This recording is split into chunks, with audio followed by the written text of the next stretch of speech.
Good day, folks. This is Omar Hosea, servant, saying hello. There's something been on my mind. This one's called Four Corners of the Earth. I'm going to sit back here and try to remember how it was given to me. This is not pre-recorded, not rehearsed or anything. It's just, it's been on my mind for a week, but I've just been putting it off. Heavenly Father, I ask you for the permission to speak. I ask you for the memory. I ask you for the space and time. Excuse me. And we pray that you be glorified and help us to make sense of it. Help us to make it relative to this day and the changes that we need to make. By the power of the Holy Spirit, I come in the name of Emmanuel. We ask and pray. And to the prophets before me and after me, we say thank you. I was relaxing, and I was pondering on some things, and we ponder on a lot of stuff. A lot of things concerning the mental, the mind, the body, the soul, and the spirit. And those are four corners of the earth: mind, body, spirit, and soul. And so, I was thinking, because, if you're from this earth, you're considered an earthling. And when you equate that to that mind, body, spirit, and soul, to the four corners of the earth, we're talking about the man. The head, arm, leg, the Allah, God particle. And, when he created with his hands, four corners of the earth, meaning the earth man or the earthling, he created one corner, the mind, another corner, spirit, another corner, the soul, another corner, the body. And so, when I look at it on that aspect of the God particle or the God body, we're able to create things with these hands. I can make little, when we was a kid, go, doop, doop, doop, doop. We use it for our puppets. Hey, my name is, what you doing down there? Hey, come here. We entertain. So, this four corners of the earth, when it came to me, because I didn't understand where it came from and the source and the logic behind why I always say four corners of the earth if the earth is sphere or circle. I'm saying, well, when you get four corners of the earth, and somebody said, well, you can square the circle or circle the square.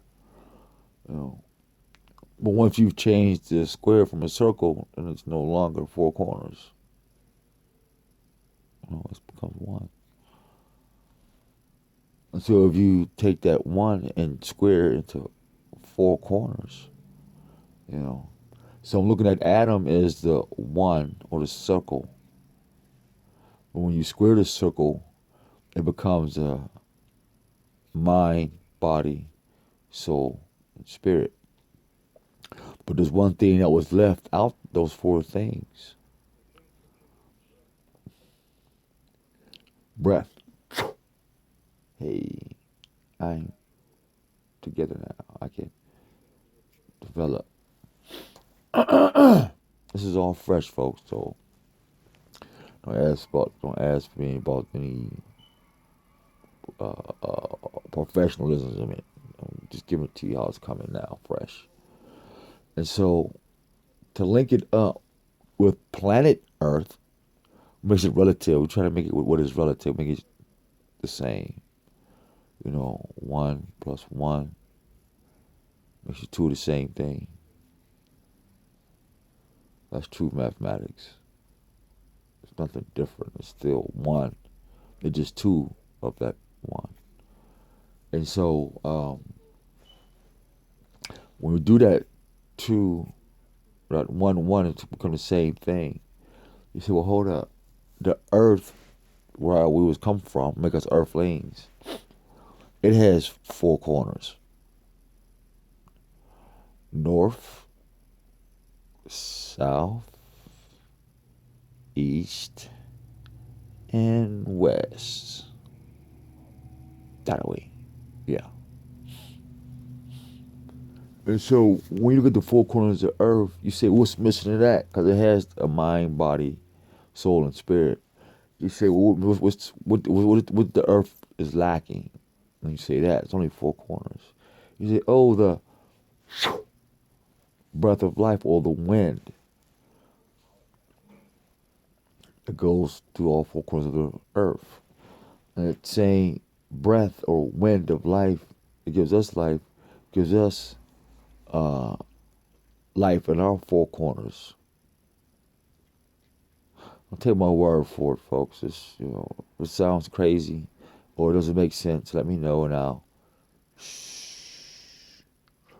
But if it makes sense, then I'll keep on speaking. Hey, you're back.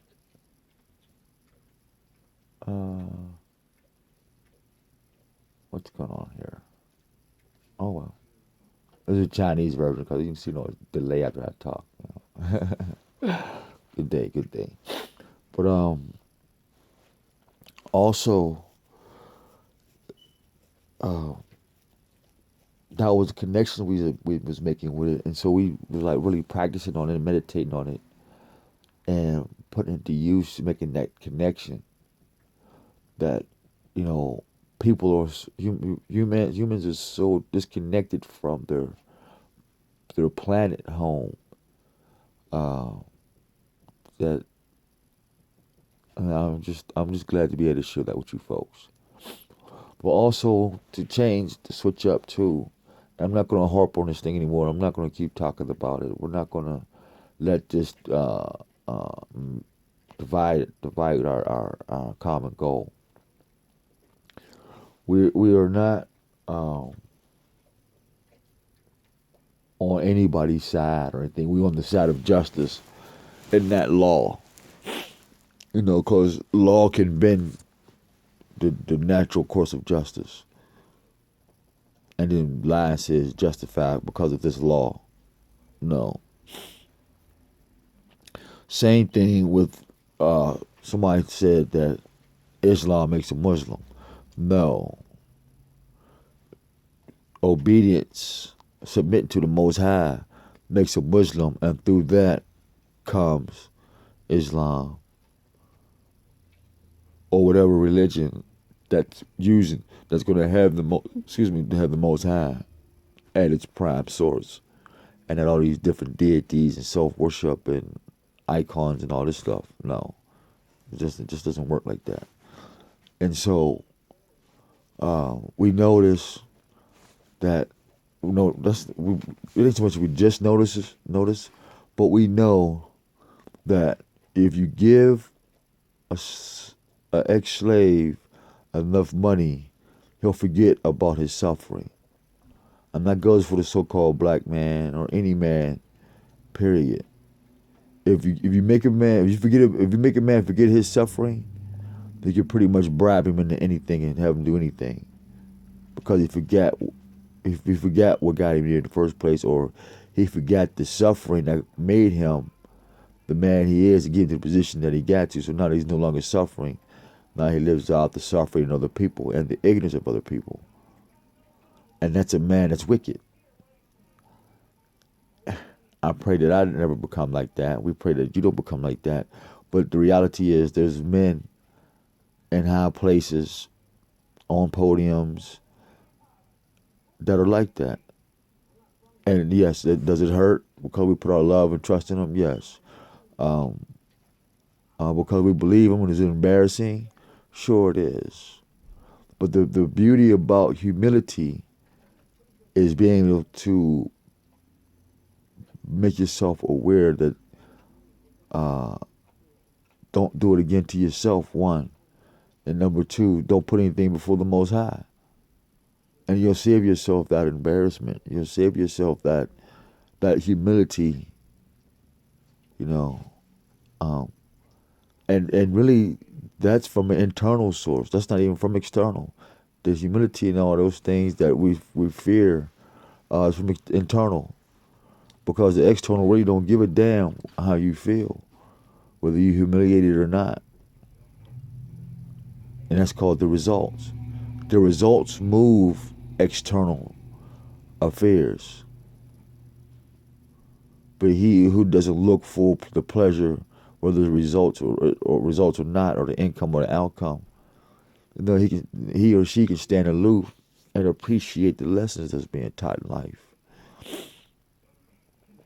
And so I like to say this cliche, every day is a good day, even if I don't benefit.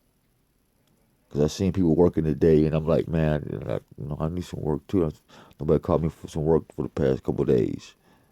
But does that make me want to go and step on somebody's toes or hurt them or manipulate them? No, you fall back and I'd wait my turn. And so it's the same thing we saying about this Malcolm X Farrakhan issue and all these other issues between these camps and things like that. It ain't your turn. You gotta wait your turn, man. And those who's been there for so long, if nothing's gotten better since you've been there, then your turn is up. Like they say, turn up. Yeah, well, your turn is up. So get turned up about that. And because some of us terms are just beginning. Like the E-Man told me was, the sun shall shine from the west. Well, that's not going to happen with the Eastern things still stuck in the souls and the minds of men, and that's part of their prophecy. So I just want to make that clear. Oh yeah, another thing I want to mention on behalf of Elder Elijah Muhammad. I love justice, and for the sake of justice, I'm mentioning this. I'm not for Elijah Muhammad. I'm not against. I'm not for Malcolm X. I'm not against. I'm not for Farrakhan. I'm not against. I'm not for or against anyone. I'm just observing and learning to not watch the same mistakes keep happening. And so, in saying that, in defense of Elder Muhammad, we say that Brother Malcolm had spoke too much on the camera concerning so-called black Muslim affairs. That's not, family don't do that. Regardless how much they hurt you or whatever, you don't run to the enemy of the family and discuss family business, no matter how much fear you're scared. It's either, you with the family and you have family deal with family matters, or you just keep your mouth shut, because that puts everybody in jeopardy. Now, I'm not saying I agree if those stories is true about them having him killed. I'm not saying I agree with that. I'm not saying I disagree with it. We're just saying for the up and coming men and women who's coming behind these men who's the Most High got y'all prepared. He's preparing y'all now. We'll know who you is, but remember, keep our affairs amongst ourselves. If there's nobody to talk to, find another brother or group of our own common desire and share that information with them. Don't get on CNN and 60 Minutes and all these things telling these people our inner battles so they can come in there and pick us apart. And because that's why we don't have any more leaders, and that's why we get Farrakhan as suspect. That's why all these other leaders are suspect, because nothing's changed and they've been picked apart. But till next time, this is Omar Hosea saying, have a wonderful day, and may the Most High keep you safe. Selah.